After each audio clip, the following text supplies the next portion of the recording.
Jake, Yeah. what was high and low return to Louisville to you? What was your highlights? Just talk about this trip for you. I think it was exactly what it was intended to be, which it wasn't flashy.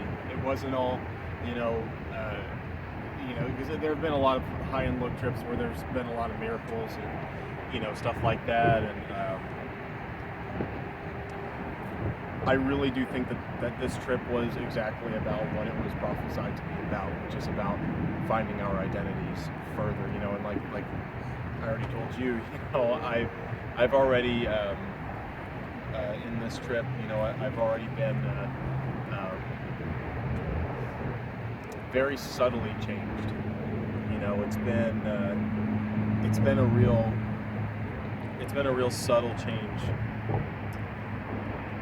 Because as soon as I start to get the picture in my head that we're gonna go into Louisville, we're gonna do this, we're gonna get all this stuff done. I just you end up disappointing yourself because you set these ridiculous expectations for something that you have absolutely no control over.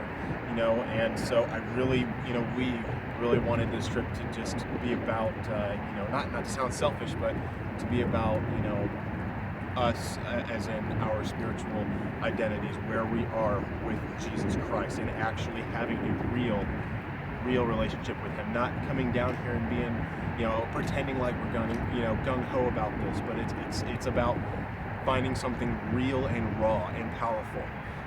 I'm one of those people. I'm a very logical person. Things have to make sense to me. This is the one exception. This is the one exception to the rule in my life, that it doesn't have to make sense to me anymore. It will never make sense to me. I had to come to terms with that it will never, ever make sense in my own human mind. And so that's what this trip was about to me, is just acceptance. It wasn't this big, oh my goodness, I just had this ridiculous revelation. It wasn't about that this trip. This trip, it was about acceptance. Accepting the fact that I need to get lower and lower and lower and humble myself. Stop trying to build myself up like everybody else in this world does, So yeah, next question. Awesome. And that is cool, because that was the vision the Lord gave us for this trip, that there would be an extra emphasis on secret place and time with Him, which is always the case with high and low trips, but this one we knew was extra sweet and extra emphasis on that. So next question is, how about the ministry aspects that we did experience? Once again, it was raw. It was raw. It wasn't forced. Because if I'm being honest, there's a lot of times where being on high and low trips, there are a lot of forced encounters, which it's fine. That happens. We're trying. We're finding ourselves spiritually, and that's what this trip is about. But there were the ratio between raw encounters and like I kind of said before, not fake encounters but forced encounters, was way lower than it was before. A little more divine, you'd say. Yes, exactly. Yeah. Because like we were saying, we were being intentional. We were being intentional about our own relationships with Christ. We weren't necessarily going out trying to look for people.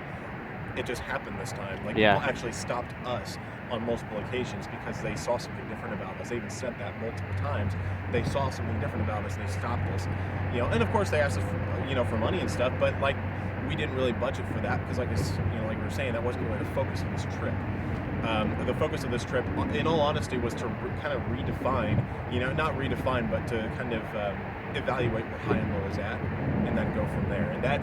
And so that's what I would say about the ministry aspect of this, is that it was so much more real and raw. There were no forced encounters. It was a breath of fresh air. It was really awesome. Awesome. So